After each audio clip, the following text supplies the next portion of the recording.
Hi, good afternoon. Can you all hear me? Yes. So it's good that we are meeting after the coffee break because this is a fairly large panel, as I can see. A lot of speakers, and I think there's a lot that everybody has to speak about. We were talking a lot even in the back room. One interesting thing which I must say is this room is full of marketeers. So a subject like AI is something that all of us would like to dip our hands first into, right?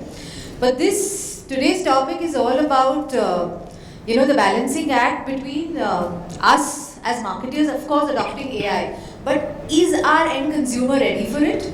If yes, how ready are they for it? And how much are they accepting it? Are they accepting it everywhere? And as marketers, can we use this across tools? How much should we use? How much should we not use? I think this is a question that all of us are grappling with. Parents in the room will be very, very bothered that children are using a lot of AI tools for anything and everything. So should we restrict them? Should we let them go because that's the future? So without getting into too much of more philosophical takeaways on this subject, I think we have a lot of expert opinions on that. So maybe what I can do is I can start with each one of you, Vikram, and let's understand how have you guys started using AI briefly, in your companies. Have you done any applications and what has been the experience and what has been the journey? Hi, good afternoon. Okay. Good afternoon, everyone. My name is Vikram, Jeet, Bhayana, and I'm from Bajaj, Allianz General. We've actually done a couple of things. A lot of people consider insurance as a very traditional industry, but we're probably the first ones to use this. So one is called as the MOTS, which is Motor on the Spot. A big concern that the end consumer had that if they met with an accident, claim kaise milega, kahan jana hai, kya karna hai. So we created an app through which if you click pictures of the damage, you upload it. We've got 20 plus years of experience settling claims. In the back end, AI ML understands the damage and in 15 minutes lets you know that hypothetically 11,000 is the damage worth. Do you want that money in your account? Yes or no? If you hit yes in 5 minutes, that money is in your account. You go to a local garage, get your car fixed. Let's say the local guy says that 9,000 में आपकी गाड़ी ठीक है. The 2,000 are for you to keep. We're not here to say कि अरे 2,000 हमें वापस दीजिए. So we're using AI ML to an extent where we're letting people use the biggest product of insurance, which is claims, in the easiest way possible. Because a lot of people don't buy insurance because they're worried claim कैसे लेंगे या claim नहीं मिलेगा. That is one. The second big concern that the country faces, huge population insurance penetration still not where it should be, is understanding your own insurance policies. I can guarantee all of us sitting here, सब पढ़े लिखे लोग हैं, सबके पास I'm hoping बीमा होगा, नहीं होगा तो meet me later. But they wouldn't know what their policies are, what it covers, what it doesn't cover, the sum insured, so on and so forth. We've created a feature on our website, it's called Insurance Samjho. You could be any insurance customer, not just Bajaj. You come there, upload your policy document on that, and then there's an AI chatbot that chats with you to let you know what all your policy covers, what it doesn't cover, the features, how to file a claim. It could be, like I said, any company insurance policy, right? So what we're trying to do is create an environment where people understand insurance. I think that's another reason why people run away from it, because they don't know जब claim का time आएगा तो ये नहीं बोला था, ये बोला था. It is also the responsibility of the end consumer to read what they're covered for, right? So we've created this tool that uses AI and it can interact with the end consumer to tell them what all their policy covers and what it doesn't. So it's giving us a lot of appreciation in the market where people now understand what their policies do. We were just talking about use of human voices as bots, right? So are you using your human voice to explain? Voice. Yes. Maybe that's something that for all of us to do. Because a lot of people otherwise hang up. The moment they hear a robotic voice, they know that it's a I sales think we all pitch. do that, no? All of us, yes. Vaibhav, do you want to? Yeah, sure. How have you guys adopted AI? Marico being a traditional company, we all have grown up with so many of the products. So. Yeah, sure. No, so since this is fast-moving consumer goods, right, gets as closer as possible to the consumers, right? The entire idea is what are consumers doing, right? And there are two things which are very, very critical. I think one is the amount of information the consumer is consuming is crazy these days, right? And therefore, how do you put it all together into one place and be able to make sense of it, right? As to which is the most actionable and which is not, right? Is one of the key things that we look out for. So trend spotting is one thing that is very, very critical for us, right? Second, of course, there is a lot of communication that happens with the consumers, right? And I think the great ability that AI gives you is to be able to hyper-personalize conversations, right? And if more and more brands can come up and hyper-personalize their conversations with consumers, that's a significant opportunity. That's something These that we conversations are happening where? So it would be two ways, right? One is as a two-way conversation, it could happen over a chatbot, right? Then there are enough and more opportunities for you. On the website? On the website, right? We also try and contextualize a lot of our communication, which is directed to consumers at a one-to-one level, right? So, I mean, we have now the liberty to, cut it across cohorts, across geographies, across languages, right? And that is the kind of personalization AI allows for, right? I think we've seen enough and more examples of a creator being used, and then you can use enough and more amount of technology for it to even name a specific person and an entity.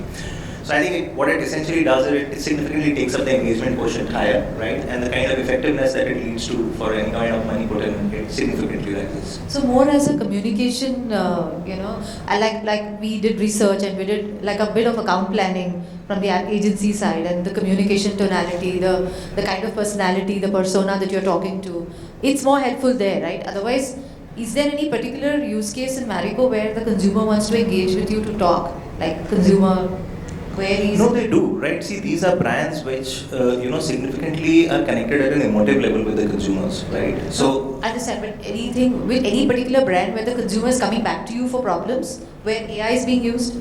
So not from a problem Not point from of a view, problem. right? Because the incidence of these kind of problems is very, very minuscule, right? I think when the products are themselves conceptualized, they are so well conceptualized to take care of almost each and every aspect and issue around the consumer, right? So typically we do not face a concern. So these are very exceptional things that we are talking about. Correct. More like a insight mapping and insight. Absolutely. Abhishek, very, very interesting category of used cars. So I'm sure you have a lot to say.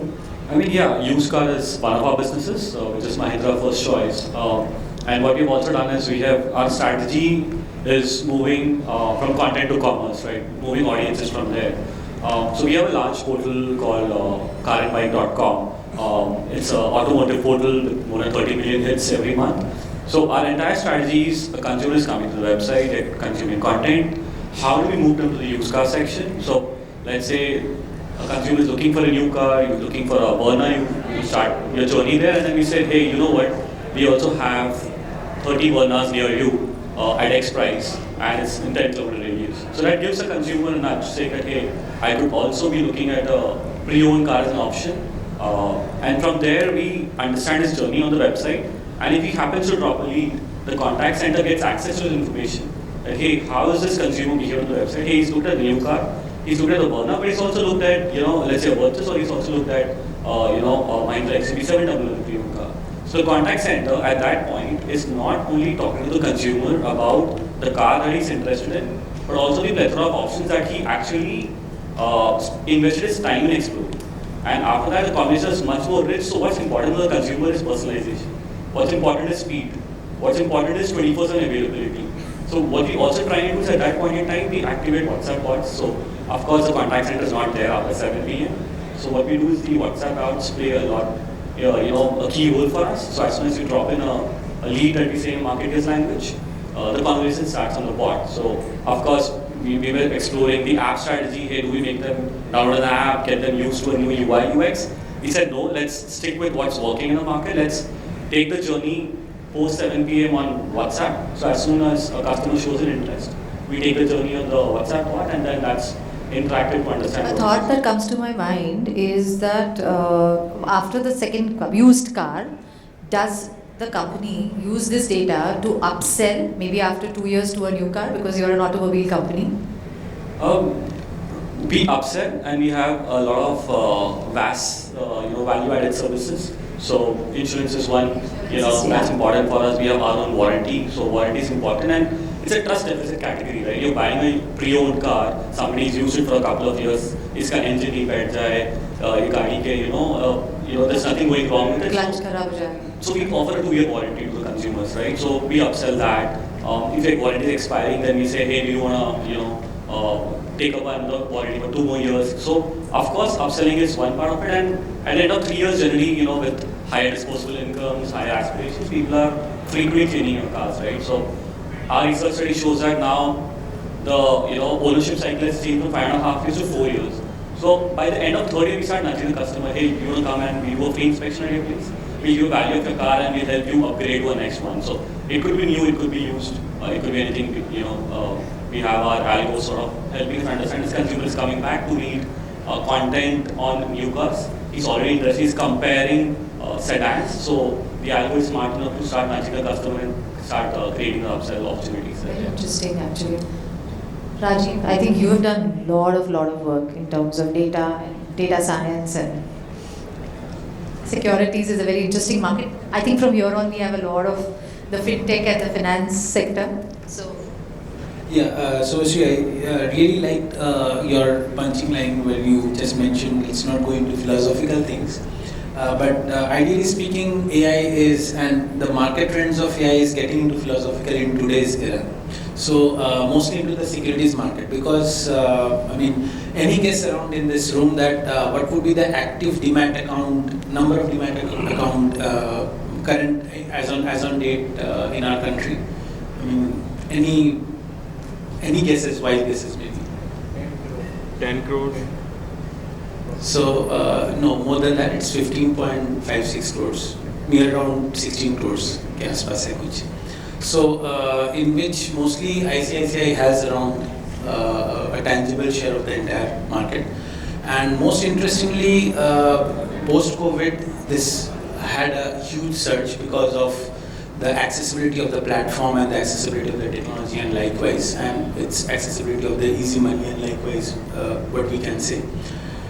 So I think we have a day-to-day challenge in which we see that there is. I mean, as we were also discussing, that it's a very interesting time that we are passing through, and given the current demographics of India, where we are very much, not only in India but across the globe, where finance is a very personalized asset for us, we cannot go without an human intervention or human touch or that thing. So if the call center comes and if there's a blabbering happening on the other, I mean, we just heard in the ice breaking round, right, that there were some, I mean, Vaibhav had that experience. He just opened his account and his credentials were not working in ICICI Direct only, and then I mean you can understand what he might have gone through. We can really feel for that. So given such kind of scenario in which we are, I mean we are trying to grow in the AI space, and AI is having a lot of impact on our country. But then in fintech, it would be really very difficult to force fit certain things. For example, we are doing a lot of innovation work with AI in the spaces of large language models, chatbots, and I mean customer relationship manager, or I mean CRMs and likewise. But for us, the tagline is very simple for my team also, and for my boss, who is the Chief Digital Officer. So he always keeps telling me that until unless you can map all your statistics and theoretical stuff or anything as such into business, if it's that not properly mapped, it's still academic. So, I mean, there's no meaning in doing such kind of academic sessions where we say that we are largely using AI, because we know there are co-pilots, there are AI tools likewise, but then actually implementing those in your current market and generating revenue is a huge task, because it's a way ahead of automation, or I mean way long automated to be done, automation to be done across. So I think AI adding $1 or saving $1, otherwise. Exactly. So we have done some projects, fortunately, in which we had created through I mean some internal pipelines where there's a web scrapings that is happening across with, as I think Vaibhav also Abhishek also just mentioned that about upselling and likewise. So what we did is it was a very simple game. It's not a very it's a commonsensical game. Whoever is visiting our FNO websites, we took their data. We had done some email operations across their data. We had created that in a streamline, and we had seen that suppose if Subhasri, Rajiv, Abhishek, Vaibhav, 4 people are there, we have just done some ranking on real-time basis. That Subhasri is holding a net account of 10,000 crores, so then she holds the first rank, and Rajiv holds 10 rupees, so he's the last rank kind of. So based on those rankings, what we have done is we have done some more automations and some more algorithmic development across that, some propensity pitching and modeling likewise. And then we are pushing this pipeline directly to call center. And then what we are doing again is we are taking some feedback data from the call center that whether you have reached to them, and it's all through human touch call center, it's not automated call center. And we are just taking feedback from them that what was your call rates or drop leads rates and funneling kind of. So can anyone estimate, I mean, we were then doing some kind of, for FNO only, we had run this exact pipeline for 1 year. And it was, net traded volume, or whatever has happened from this particular pipeline, can anyone have a guess estimate of how much did it happen? I mean, any wild guess of net traded volume. I mean, what is the amount of volume that got traded for futures and options with this? Any random wild guess while... Anyone? Anyone? Finance guys in the room. So, anyone from the FNO fields or securities fields? So, within 1 year of timeline, we gave up 15 days of attribution. So, if you are calling a customer and if he is doing a trading within 15 days, next coming 15 days, and with some, local touch and then again feedback coming into the picture, we got a net traded volume of 10 lakh crores. Okay, and that was the power where, and that was the power of AI coming into the picture. That's what I thought. That's faster, more efficient. Exactly, and it's all automated now. So we just should see the dashboard and keep the pipelines running. There is one maintenance guy who does the pipeline on daily basis. There's a dollar saved and lots of dollars. Exactly. Great. Thanks. Haritha, M-Swipe, new age company, interesting category, the most attractive category today, fintech. What do you have to say about AI? Thanks, Subhasri. Yeah, so it's a very exciting category. So M-Swipe basically offers payment solutions to the merchant community across the country. We've also expanded to a few other countries, but sticking to what we're doing in India and the way we're using AI in very different ways right now is that one is when you're talking about the merchant community and it is pan-India, we're present in like smallest towns and smallest locations across the country. And while there is tech solution, there are devices that the merchants use for digital payment.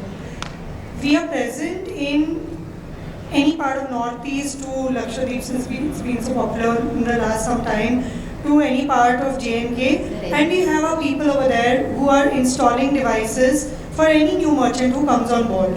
But having said that, even to get them on board, the entire process, we've kind of used AI to get them on board, which is a seamless journey. It is so easy on WhatsApp that through the chatbot, you can get a new merchant on board with KYC and in the language of his choice.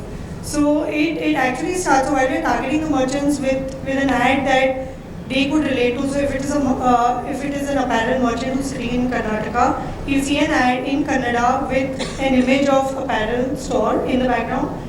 The conversation will start even on chat, on the journey, it will be in Kannada, and the entire journey is in the language of his choice. So it becomes a very seamless experience. It's heartening to see that we are getting conversions from people from Far East, Northeast. We're getting conversions from J&K. We're getting conversions from the remotest towns because we have a large base sitting out of Tier 3 to Tier 6 markets. If the merchant is stuck somewhere along the journey, we also have a human agent who gets into the conversation and helps the merchant complete the journey. So that's one interesting thing. Another interesting way in which we're using it is to service. Now, service is another aspect where the way some of us said right over here that getting a call center up and running even beyond 7, 8, 9 is hard. But there are so many times the merchants have simple queries like, did my transaction go through? Or, my device is not working. What is my device ID? We've just created a very simple journey for them to have a conversation with us in the language of their choice again, where they can solve all that they want through the chatbot. And again, if they are stuck, then there is an agent who comes and helps them solve the query, raise the ticket, and close it right there and then. So we've built videos along the way so that if you want to identify how to identify device number, you know exactly how to do that. Maybe along the way I will tell you all how we are trying to also experiment with voice bots, which is again interesting, but I don't know, I could talk. I think we'll come back to that. That's the personalization bit, which there are two parts, I think, to this conversation. Once we are done with it, the personalization and the security bit, Yeah. So, Gitanjali, your take on how you adapted AI in the journey? So, we, SMFG, Anandita, I'm so sorry. I was wondering. So sorry, I'm so Okay. So, SMFG India Credit, we are an NBFC and we cater mostly to audiences, who are in the non-metro cities and towns and villages. We used to be known as Fullerton. Last year we became SMFG India Credit. And we are expanding a lot. We are almost at 1,000 branches. So the way we are expanding, and it's becoming more and more important for us to reach our rural audiences. So when it comes to marketing, our team, we are more interested in the ways in which we can pull people into our website and then aim for conversions over there. So language used to be a problem because our target audience are people who may not prefer English as their first language. But then if you want to now put up content on, in the financial industry especially, the challenge which we have is we have to be absolutely certain of each and every word which is there on our website. Because, the regulatory concerns are there, there's compliance, there's, all kinds of things. So it's okay, you can get your pages translated by somebody, and the question is who's going to vet that. The vetting becomes a problem, and it used to be a very expensive process. So what we have started, and we have a very extensive YouTube channel. We have a number of videos, informative videos for people who want to know more about how loans work, different kinds of loans work, how they can figure out their eligibility, so on and so forth, how they can improve their credit scores. So this is the kind of content which, we believe if our target audiences are able to see it in the language of their choice, it will help us convert business better. So what we want to do right now is we are looking at AI translators, because the accuracy of many of these are excellent, and it definitely reduces cost by almost 50 times. And it's finally again vetted by a human eye, right? I'm sorry? After the translation also, it has to be vetted. It has to be vetted. The vetting But it's part faster. cannot be avoided as of now. Maybe 5 years down the line, we'll have AI, the technologies which are translating and which need not be vetted because they are so accurate. Currently, they are not there yet, so the vetting part has to be done. But the main thing is that, if 5 years ago I would have pitched this, that let us have multilingual website, the cost would be ridiculously high. The cost, the time versus the benefits, it would not be so much. But thanks to AI, the cost has reduced significantly. It is nothing. So now, compared to that cost, the added benefits which you get, now there is a very good reason to go there. And of course, there will be a improvement in terms of the customer experience and the way they trust you and believe you as a brand. And more importantly, now we are also looking at things like, speech, where in case someone is visually challenged, they don't need to read, they can just click and, hear the content in the language of their choice. So, so that is one major area where we are exploring AI. We are also looking at other things like, how to make the website more interactive. Chatbot, like I said, chatbot is a good idea, but as far as where we are today, I strongly believe that a hybrid model will be required, because unfortunately or fortunately our industry is such that if a customer is calling you, he's calling you because he has an emergency, and he or she at that time may not be in the mood to interact with the chatbot. Also, sometimes their queries are complex and the options given never work. no, As they you do always work. see. But it's like, say you have a very specific issue related to your pre-EMIs and the settlement, or maybe like, you've been slapped with some delay, some penalty charges and you have no idea why. But you have already done something in the past, so this thing shouldn't really reflect now, but it is reflecting. How do you explain all these things to a chatbot, right? How many categories will you go through? At that time, you're desperate, you want to talk to a real person. So chatbots should have a combination of both. But yes, up to a very large extent, basic things like statement of account and basic queries like, what is the status of my application? These kind of things, or even leads up to a certain extent, can be taken care of by chatbots. So yeah, in a nutshell, this is what. So I think we'll come back to that interesting conversation we were having in the room.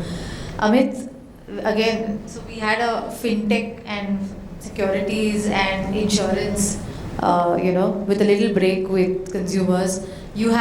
You're on the retail side with multiple facing issues at the consumer end. So how have you guys adapted AI? Where have you adapted AI? So typically, Subhasri, by the time it comes to the last person on the panel, everything is already spoken. So I don't want to start with you then for the next. But see, one thing which I'm going to be seeing here is, as a marketer, we all have been, coming to a realization that AI is going to be here to stay. And in the whole journey, a marketer generally uses an AI to solve his problems. And that is the problem that we all are facing right now. One major problem is, when I started my career, doing marketing was fairly very easy. Choosing a media was very easy. You want to build a brand, you take up an ad in the mainline newspapers, go on the GCs and you're done. A good campaign would easily solve your queries. But now, I think India is also getting fragmented. I have my own versions of the fragments. One is the India, we all know it. The second one is the Bharat. The third one is the Hindustan. And the fourth one is the United States of India. Because every state has its own ways of looking at it, and then is further fragmented into multiple genres. So it's become very, very difficult and very, very expensive to build a brand. And especially for a large organization like ours, we need to embark on the AI journey to solve our problems. I'll talk about those concerns and things a little later, but as I said, one is we need to be clear that how educated are we with the AI as a topic, and how literate are we with AI as a topic to fairly use it. And I would rather put it across that this whole panel is going to be helping you resolve that journey and help you embark on the next station if you look at it in a certain way. I think there's a lot of perspectives in the room that's going to come. I don't know how much we're going to help resolve. As promised, that was going to be my next, it's actually my favorite topic. People in the room who know me will vouch for it. India versus Bharat. So my next question, and really the question for the day is, we are, as marketers, definitely want to use all these tools. Like Anandita rightly said, so many things which she would have proposed a few years back would not have got accepted. The India versus Bharat and the two other new categories, not new, but then the more difficult categories you mentioned about, how much are they ready? Are they understanding? Are they using? So again, is there an adoption curve, different strokes for different markets? Vikram may have, experienced that. Similarly with Abhishek, Harita has already told us how she is able to get past that, because you're dealing with merchants, because for them, there's a business upside that they're seeing. So how is that experience been? And is there an experience on that front? And what is the perspective?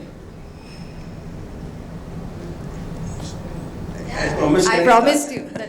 So when you work for a very, very large organization, one of the concerns that you face is, how do you start looking into newer markets? See, typically, when I started my career journey, every business of mine was looking at only the top, which is the India, we call it, as a market. Because going beyond that was metros, tier 1, tier 2. A non-ROI oriented setup. Slowly as you grow, you start looking at the Bharat. Bharat is basically the set of people who are working for people who are in India, making their lives comfortable. Is it really like that anymore? Yeah, it is like that. if you put it across into fragments, these are the people who are earning a salary up to 10 lakh rupees. So up to 10 lakh rupees are the people who are working for people who are earning beyond that and making their lives simpler. Then we come to the Hindustan, where they have a common voice, but they are fairly able to meet their needs. But they are also your so-called consumers, and you're also targeting them. As you keep growing bigger as an organization, you cannot say, these are not my target audience. And then there is this United States of India, where a lot of people are dependent on the government policies. You can call about them as a temple economy or a masjid economy, where people are living because of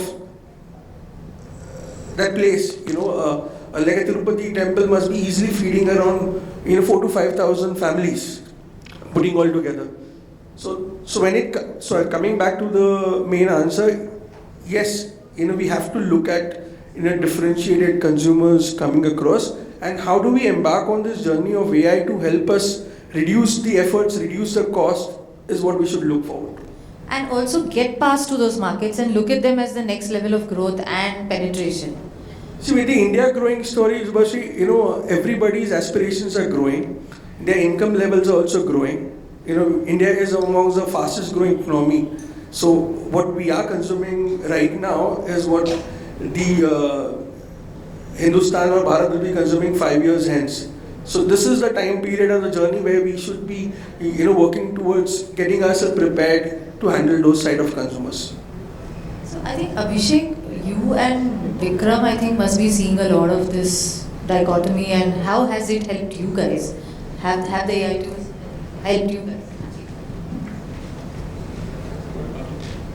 So at insurance, we were probably the first, one of the first insurance companies to have our website in multi-languages. And we actually realized that we had, if we had X traffic coming before that, and it was a gamble that we took, because anyway, a lot of people won't buy insurance, and very difficult to really understand why not, right? So one of the reasons we assumed was that maybe they're unable to understand what the product is, because as simple as general insurance sounds, the GI products are very, very complex. It's like health insurance, what is covered, what is not covered, it's very vast. And we cover everything but life, right? So it's dogs, cats, home, marine, health, car, it's huge. So we thought, let's try this and get 7 new languages on the website, and with zero exaggeration, we saw if we were getting X traffic, we got X plus 2. And a lot of hits on our pages that were not in English. And that's one thing we've realized, all the demarcations that you've given, and I'm very happy this is happening, that a lot of people are taking pride in their own languages, their mother tongues, and they don't really mind or feel shy. Once upon a time, we would feel shy that Angrezi nahi bola to matlab we can't survive. I think that, of course, English still is very important, but their own languages are taking a lot of importance. They're giving them a lot of importance. So we actually saw that, and when we did that, we realized. So after that, we started doing a lot of our product campaigns in the vernacular languages. And again, like I said, the number of leads that we got, the conversions that we got, started moving up. With English, we got X, but with this, we saw an additional boost.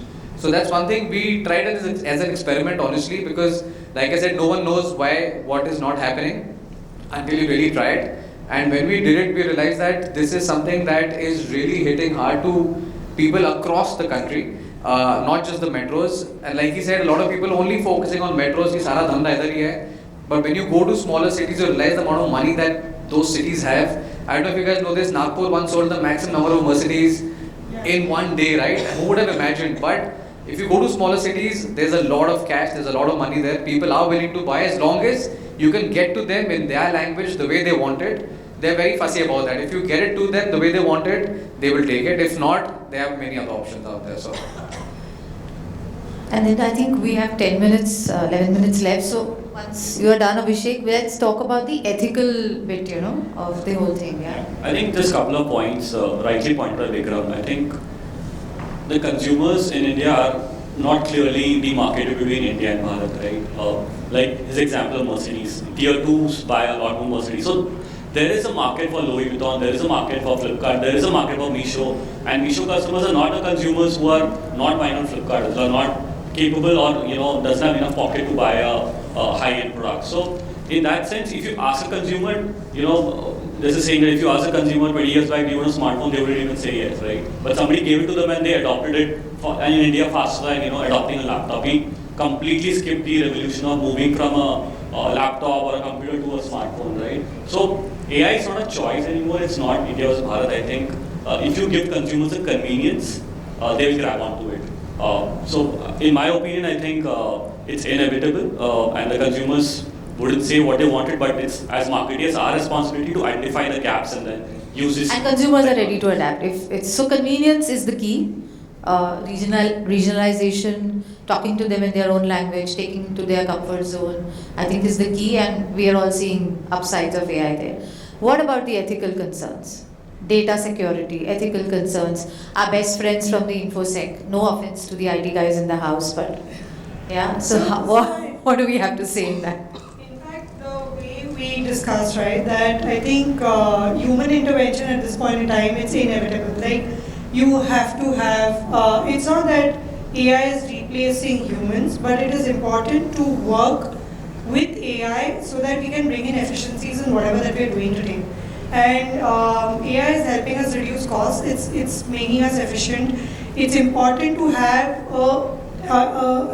an overview from a human to kind of ensure that you are working right. Of course, from an overall point of view, like I said, that even when it comes to our journeys, we have human agents coming in the way and trying to fix gaps wherever it is possible. So yeah, I think just while it's evolving and it's inevitable, it's important to have our eyes open to the ethical practices and ensuring that we are falling in line over there and ensuring there is human intervention at every stage while we're working on it.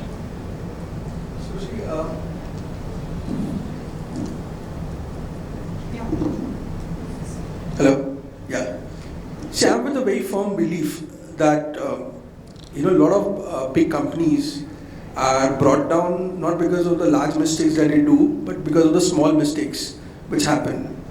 In the larger example is Tata Nano. Okay? It was just a small mistake of, positioning it as the cheapest car. When you position it as the cheapest car, you take away the pride from the consumer. And that is what brought such a high technology, such a cost-oriented car, and and now that brand is no longer there. On a similar lines, we as a marketer need to cooperate with the InfoSec team, because one data breach can bring down the full organization. It might come across as a very small mistake, but from an ethical perspective, there is a consumer who is trusted upon us, and keeping the company running is also one of our responsibilities. So that one small mistake, which is a probability, needs to be seen with the same kind of a seriousness that the InfoSec team looks at. I think a lot of organizations have not allowed use of AI for multiple reasons: copyright issues, intellectual property rights, security issues. So that's really the whole question on the table. For them also there is a risk that they are taking. And the risk is also something like what Nokia did. See, Nokia was just a year or 2 years delayed in adopting the new technology. However, when they tried to recover out of it, they were not able to do that. So that's the risk that the organization is taking, and it's our job as enablers, as marketers, to get all the stakeholders ready and explain them that this is the seriousness that we're talking about. If they don't adapt, they will extinct, or they'll vanish. And very nicely also explained by Rajiv how they were able to show a use case where you're really able to bump up the collections with Weber. So not from an ethical point of view, but more from a watch-out point of view. I think there are two fundamental things that I think marketers need to be very cautious about. Right? One is, of course, that the applications will lead to outcomes which will have limited shelf life, right? And beyond a point, overdoing them is definitely not going to create the same amount of impact beyond a point in time, right? I think the second thing is more to me about authenticity, right? That, while there are so many applications, and beyond a point when there are so many applications going across, consumers will, over a period of time, get very used to these, right? But beyond a point, if they realize that the interaction which is actually happening is not authentic, right? So for example, two of the things, we've seen enough and more amount of content being relayed where it gets hyper-personalized. And eventually you feel very great about the fact that, hey, my name is being called out by a particular celeb, right? But over a period of time when multiple brands start doing it, right, eventually the consumer will someday realize that it's not as authentic, right? And the impact that it will have will eventually get lost, right? I think there are extreme examples. I was reading somewhere that, somewhere in the banking industry it was getting discussed that there is a significant amount of traction certain relationship managers have, right, versus certain customers, and how can entities really leverage it significantly. And there are conversations around using deepfakes of relationship managers towards customers.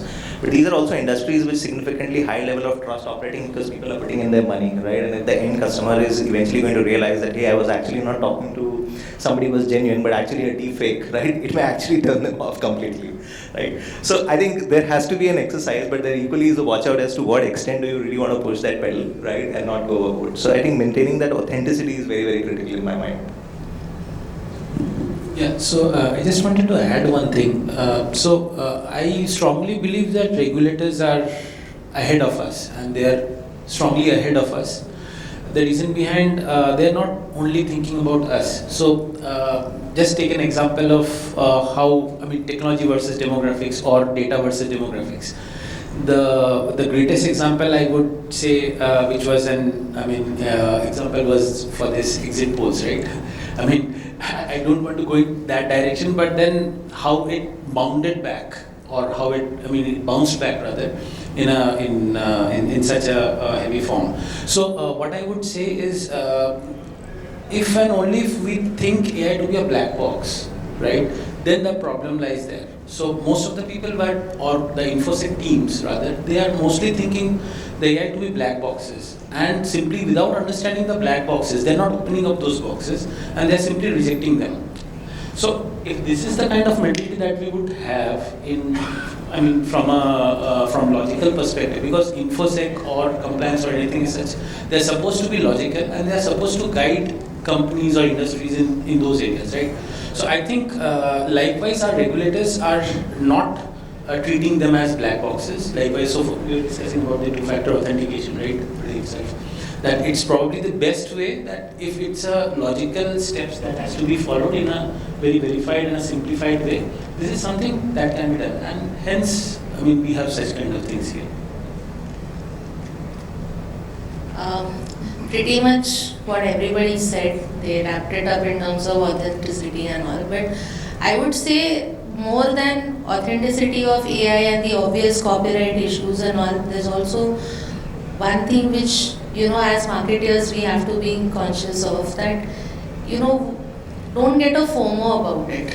Just because everybody is doing AI, we also have to do something, and then, forcibly you're trying to put some kind of AI and ML project in your organization, which may or may not benefit you in the long term. It doesn't make sense. So it's okay, like AI journey in India, I believe, has just started. We've not even scratched the surface. So what we should do is, as marketers, is really understand our business and see if there is anything which we can do, which AI can help us do better. If yes, we go for it. Otherwise, it's fine. You wait for some time, wait for 5-6 years, and then eventually you'll get the chance to.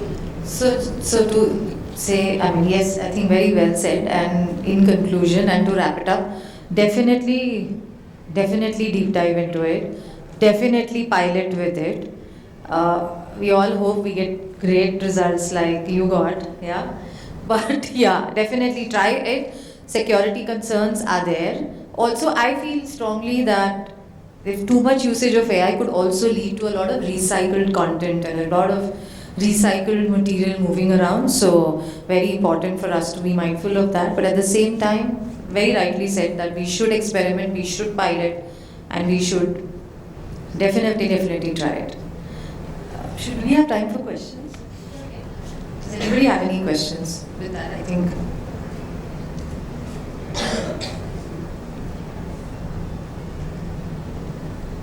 Subhasri, let us summarize this whole conversation.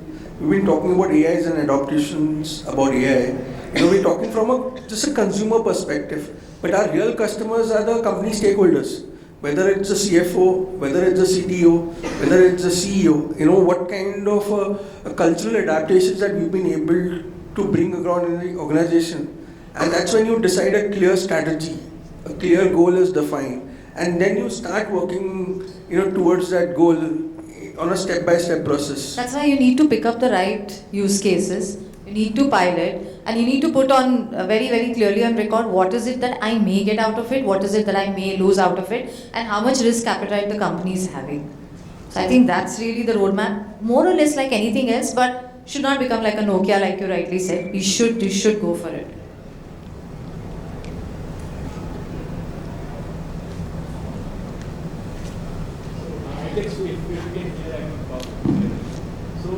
I wanted to ask you, typically, although, over the last 2-3 years, I think AI has picked up, and also generative AI is also in the news. And, I just wanted to ask you that probably all of you have some tech teams in your organization. Do you have AI trained people in your organization, and to what extent, and in what kind of percentages do you have? And whether you're also moving on to generative AI kind of things or not? That's the question I wanted to ask. A lot of us would have answers to that.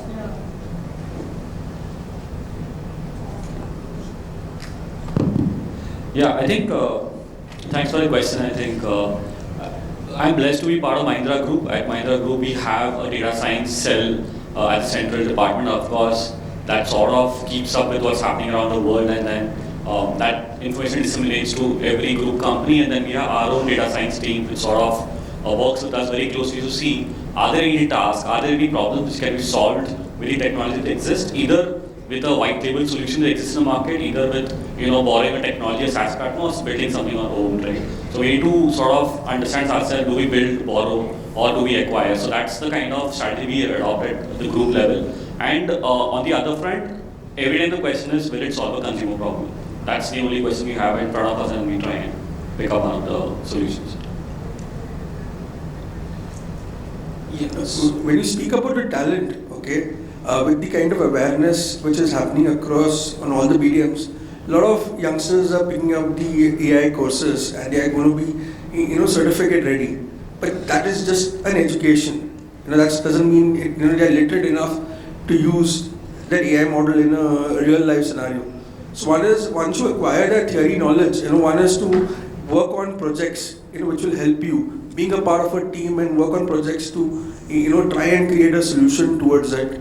The second thing is also about participating into a lot of hackathons and lab events where you collaborate and connect with a lot of people and try and, find a solution, for real industry problems. Having a good coach and a mentor is also very important as we move along. And as you said, as and when you're going through this whole journey, you will also get opportunities enough, to work on a new project, which is, since it's new, it's going to be among the first in the country. If you're able to be successful, and that becomes a feather on your cap, and that is the fuel which propels you to the next level.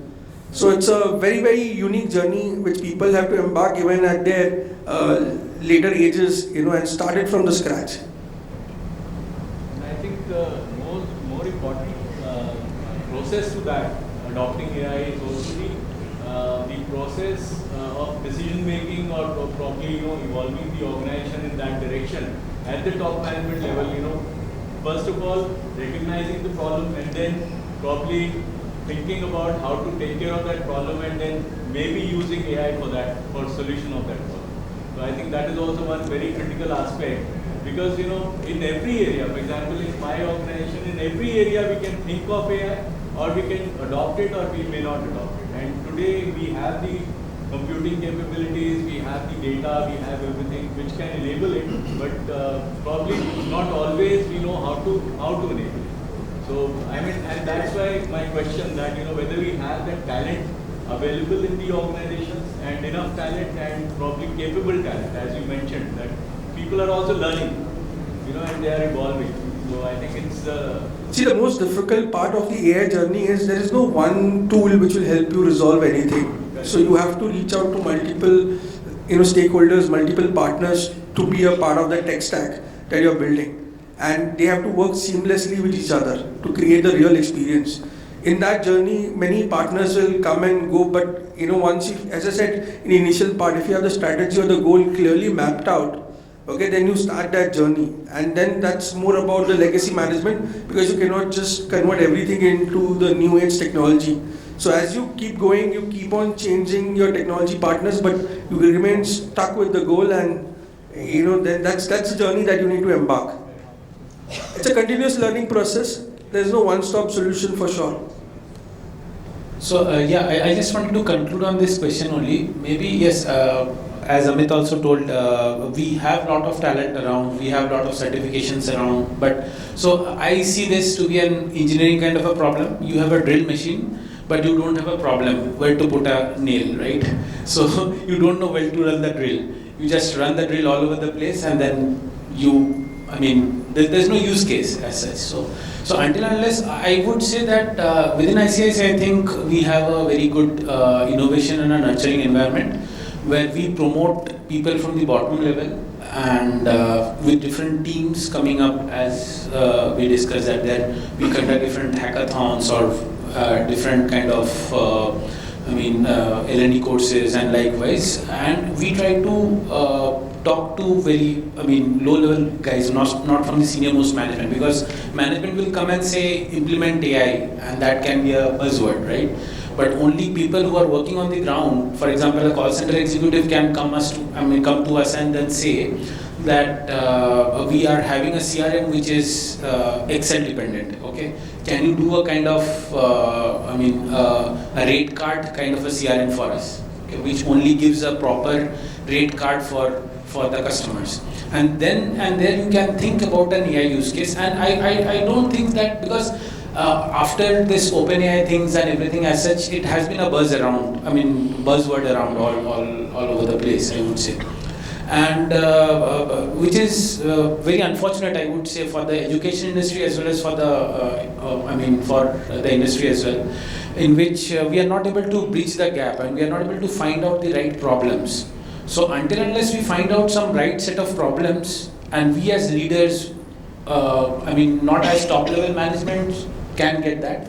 The use cases, what you're adapting into is very important. Something is very important. I kind of want to second that I don't think that there are too many or any organization which has a trained team. And thanks to the number of tools, today for example, if you're looking even at data analysis, there are 10 tools. You will have to check maybe all the 10 tools, the paid versions if not the free only, to understand if it is working for you. Unless you don't experiment, you will not be. And only then, I think, can any such teams be set up for. Absolutely.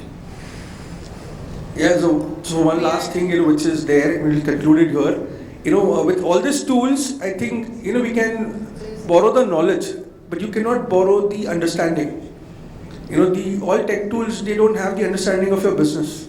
It's only you have that understanding of the business. So you can keep borrowing the knowledge from them, but you need to have your own understanding to take the journey forward. Because you are on the driving seat, the steering is in your hand. So it's your responsibility to make it happen. Well, thank you so much. We'll take more questions off the stage as we are running out of time. Thank you to all our eminent speakers for your insights. And with this, I'd like to call to hand over the token of appreciation to our speakers, Mr. Salim Siddiqui, Director, Key Account, VP Clients at Debt. Let's welcome him with a big round of applause.